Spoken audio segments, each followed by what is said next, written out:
Howdy, and welcome to the InWheelTime studios, the Dual City studios in Texas, USA. Just ahead, we talk to the general manager at Pine Valley Raceway in Lufkin, Texas, about his refurbished facilities. Cool. I can't wait. I love all of that. Yeah. Plus, Jeff's Motor Minute, and I'll review the redesigned 26 Subaru Outback, all coming up in this half hour of the InWheelTime Car Talk Show. Howdy, along with Mike Out of This World Mars over there in Neaterville, along with Jeff Zekin here in the Houston studios. I'm Don Armstrong. Glad that you could join us this morning. David Ainsley is out. He's at some sort of schooling. What? David admits that he's going to go to school for anything? Well, maybe he's the professor. Maybe he's the instructor, the teacher. I just figured he had a date. Well, that could be, but I doubt that too. I question all of it. But whatever the case may be. Well, let's get right to it, shall we? Yeah. He's been in the green room for 10 minutes. He's dying to get on the air with us. There he is. Ladies and gentlemen, Steve Quien, General Manager, Pine Valley Raceway, Lufkin, Texas. Good morning, sir. Good morning, gentlemen. How are you? Well, we're great, good, and we're not as good as you. We don't own a racetrack. We wish we did, but I think that we now have a connection up there in Lufkin, and we could probably get in for, a few dollars. Well, a senior discount for us. Senior discount, yeah, and a car show discount. There you go. What do you think, Steve? I think that's not I think that is a possibility, not a problem at all. Okay, good. Well, really appreciate jumping in with you.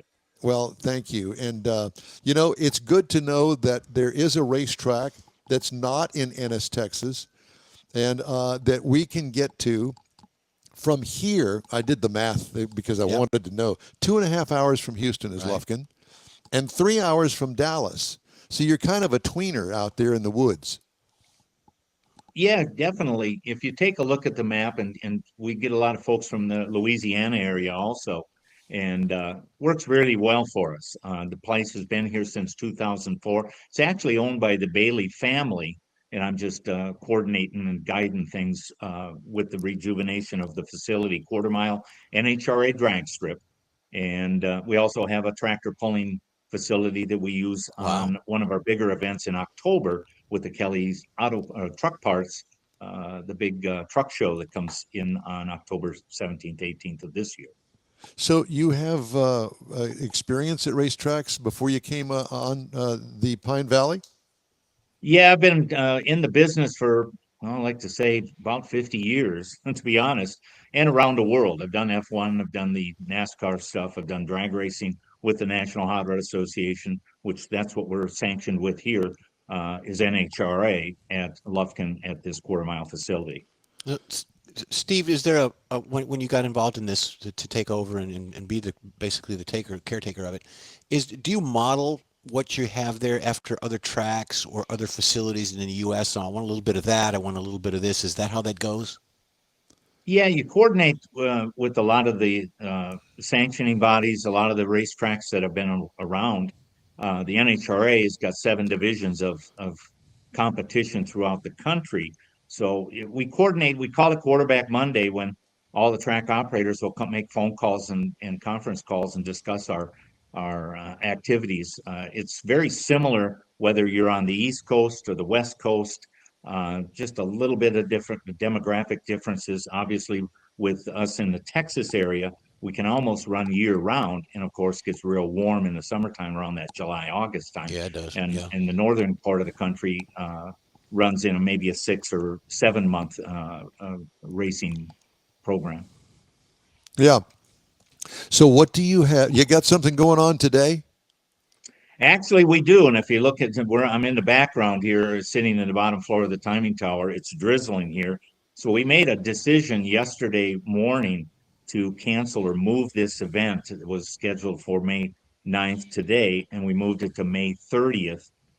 Due to the fact that the weather, it's a situation where families have to travel. As you mentioned, we're a couple of hours away from Houston, a few hours away from Dallas. We get them all the way from San Antonio as well. So we try to let the racers know very early on what our intentions are. And yesterday we made a decision, and I think it might have been the right one, because we're sitting here right now at just an irritating light drizzle, which obviously with us car folks, it just doesn't make it happen. Whether you're doing a car show or a drag race, the rain is a difficult part of the summer. Do you ever Absolutely. do you ever marry like a car show and a drag race, or do you call it just one?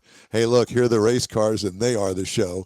But I'm thinking, a road trip for a car club. We got a Mustang club we're going to interview here in the next hour, and I thought, what a great thing to, the Mustang Club. I don't want to put my car on the track. I don't want to take the risk of tearing it up or, breaking a transmission or something. I've done that before. But I certainly don't mind putting it in a car corral somewhere for everybody to take a look at the street cars. Yeah, absolutely. And we do it a lot of times. Like there's across the country, there's Super Chevy shows and Ford shows, and you'll have some on-track racing activity for some of the folks, as well as a car show, swap meet. So there's a mixture of different things for the folks to come out and take a look at. We're in the entertainment business, not so much the racing business. I'd have to say we're in the entertainment business, trying to make sure that everybody has a good time, whether you're here for car show or swap meet or the drag racing activity. So it's wide open on the scheduling. That's the fun business. It is. It is. Exactly. Yeah, the fun. The The fun. racers Yeah. have fun, the participants, and then, of course, the crowds, they have fun. You get future racers bringing out. Yeah, it's fun.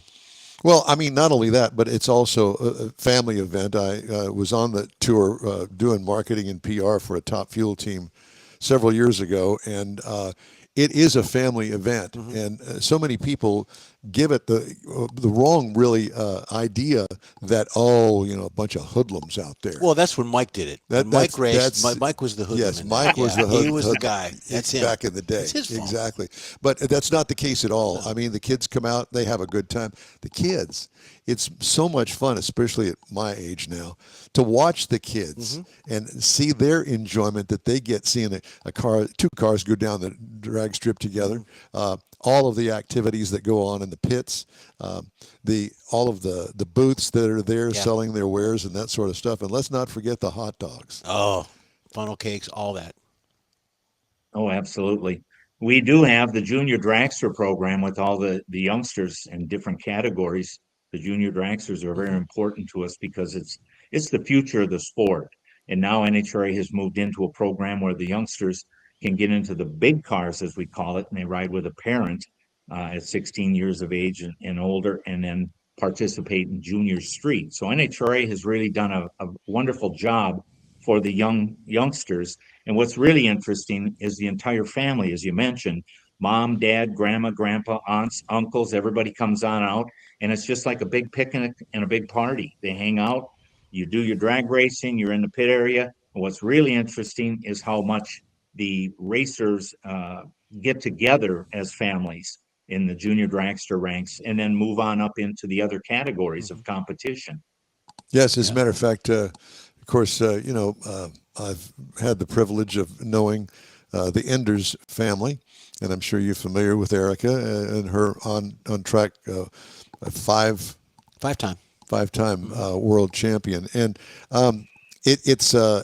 she started in junior dragsters, as you know, and another good friend of ours, Stan and Sheila Holt. Sheila actually headed up the junior dragster program back in the day, and that's how Stan met her. And it's a long story, but we're still friends, and that's one of the things that is so much fun. When it goes to the drag racing, and you get this one person that's got a race car and you hang with them, and then all of a sudden your friend network continues to grow throughout the entire sport. Are you going to come to the races next weekend? Yeah, I'll be there. That kind of thing. Absolutely. And one of the biggest things I think in this Lufkin area, we know there's a lot of young people that are out there with their, whether it's pickup trucks or their cars or motorcycles or whatever it is. And it's a safe place for them to come out and, go down the quarter-mile racetrack. We have all the safety requirements that the NHRA provides and the insurance companies provide. And we just wanted a safe environment, a fun environment. Again, as I mentioned, we're in the entertainment business. So a lot of the families back up to the fence, put the tailgate down. They call. I bet one of the biggest calls we get here to the Raceway is not just the fact that we're open, is the fact that can we bring in a barbecue or can we bring in our own beverages? and we certainly welcome that. And it's nice to see. We'll have them from the 300-foot mark all the way to the quarter mile, over 1,000 foot of fencing that the folks are backed up to and just enjoying themselves. It's nice to go by and see all these folks in a family environment. You mentioned the kids. The kids are all out and about, and we need to look at doing some additional things for the kids as we progress here at the facility. I'm thinking more along the lines like a drive-in movie where you got the swing set down front. What do you think, Steve? You have to go out and buy yourself a swing set now. But there's no doubt about it. That's funny you mentioned that. I talked to a couple of the folks that come out and in the area near us, because we do have some very good supporters of sponsorship in the local area here. And I mentioned that just the other day, and I got somebody looking into doing that. How exactly funny! That Yeah, thing. that's good. Yeah, they need something to do sometimes. And I think that's one of the advantages of being in East Texas, if you will, because you're out there kind of like say in the middle of everything. Nacogdoches isn't too far away or anything, but you've got a little bit more room. It's a little more laid back. It's not solid concrete with grandstands all the way halfway down the track and things. And it just makes it a little more family friendly for people to come out and get involved. So where is it exactly in Lufkin? Well, we're right on the very south side of Lufkin. If you look on a map, we're on 59. We're actually on 2497 FM, but we're closest town is a little town of Diboll, and Okay. they're just 4 miles. there used to be the a Big city. Tin barn in Diboll. Are you familiar with that? Have you been in the Lufkin area all your life or no? No, not me myself. No, I'm actually from the north part of the country. If you can kind of tell, it sounds like this Canadian guy or something. But no, I'm from the north, and I've been all over. Motorsports takes you everywhere. So I've Yeah. been, in the Middle East. I've been all over. It's the United States, and motorsports has been my life. And I started. So what it you're coming out saying of is it took you a long time to get to Texas. Yeah, it did. I mean, I did work for the National Hot Rod Association as a part-time employee years back, and we did come through here and the Houston race, and of course the Ennis race. Now, next weekend we'll be going over and sharing some activities over there in Ennis, Texas, as they have a double divisional for the Division 4 sportsman racers, and we try to work our schedules with the other racetracks. I mean, I talked to a couple of tracks this week just to get up to speed on what they're doing. We share our information, they share their information. So it's kind of it's a family group of people. Even though you're in competition, you're trying to make sure that you're doing the best for the track itself, as well as your customers and such. So Yeah. while it sounds kind of like you're getting your feet on the ground, it's because you only got here like in August, I believe is what you told me the other day. That's correct. I came down. I met actually the Bailey family. I flew down here in April, took a look at the facility, and then we started a discussion. And I said, I really like the family. It's 4 brothers that operate the racetrack. Their father, this was his dream, and he had passed away during COVID, unfortunately. And they're carrying on the tradition of this motorsports facility. So it's been here for quite a while, and we just spent quite a bit of money rejuvenating and fixing the lighting. The timing system's been repaired. The PA system and the grounds. There's 183 acres here. Wow. And a lot of it is grassy area or fields of Clover. yeah, there you go, clover. Exactly. It makes it sound keeps much us more busy. romantic. Yeah, So is yeah, there you go. This 183 plus acres, is that about the average size of an NHRA facility so far as everything involved? Yeah, it depends on each of the facilities. I think when they looked at building this, they marketed it to a larger audience, and it's got a lot more space on it for parking and doing other things on there. It just kind of depends on the areas and such. Some places are built off of leftover airport runways and such, and some of them are tucked into Houston Motorsport Park is tucked into the northern part of the Houston area with an oval track in it. And so every facility is a little bit different. But this was built as a quarter-mile drag strip based on that. So that Steve, function. before we run out of time, you were telling me the other day about some things that y'all are looking at for later on in the fall and stuff to expand some of the activities going on. Yeah, as I mentioned earlier, we got the Kelly's Truck Parts, the big truck show, which is October 17th and 18th. Ron Kelly was out here, the owner of the truck company, was out here Yep. the other day, and we went over some of the plan for that particular event. 9,000 people here last year. I mean, the place is That's packed. the big 18-wheeler tractor races, not pickup Correct, trucks. correct. And they do a big show. They have the tractor pull that goes on in the evenings. That's a big program. We're doing our Summit Racing Products, which is a company located, I believe, out of the Dallas area. Yep. We have an ET bracket racing series that all the youngsters from junior dragsters to junior street, and of course our Super Pro and Pro ET and sportsman cars compete on a series that then ends up competing in our division over in NS Texas and has the opportunity to proceed into Las Vegas for a national championship. Great. So there's a lot of things going on here. We're really trying to build the base with our local folks here in the Lufkin area to get the kids that have their street vehicles to come on out. Can be a grocery getter, mom's SUV to muscle cars and everything else. I mean, Well, I'm they're thinking all about the '69 Buick Skylark. I was thinking the Skylark too. Completely stock. Champagne color. It probably does the quarter mile in about 10 minutes. But whatever the case may be, it'd be fun to take mom's car out there and tear it up. Put it to the floor. That's it. Burn that right rear tire right off of it. There you go. I have Exactly. experience in that Yeah, he does. department, Yeah. as a matter of fact. Yeah. So do you have a race there every weekend? Obviously, weather permitting. For the locals. Yeah, if you take a look at, we're on Facebook under the Pine Valley Raceway. We also have a website for the folks that don't do the Facebook thing. But the schedules are located on there, and it does change. Like today, being the event needed to be moved to another event, so we have to shuffle things on the schedule. And we're checking with other track operators because we really don't want to step on anybody else's toes. So the schedule changes a little bit here and there, but everything can be found on the website and or Facebook. And of course, you can call the telephone calls, and the phone transfers to a couple of us that answer the phone just about 24/7. It's Pine Valley Raceway in Lufkin, Texas. Steve, it's great to talk to you. Thank you so much for joining us today. And let's stay in touch. You got something big coming up, be sure and give us a call and we'll get you on the air. Absolutely. Appreciate it, guys. We really appreciate you reaching out and having this discussion today. And anytime you're in the area of Lufkin, stop on in. We'll see you. I'll call you at 3:00 in the morning as I'm passing by. I promise good. not to do that. Guys. All right. Take care. Thanks, sir. Thanks, Steve. Thank you very much. All right. Take care. Bye-bye.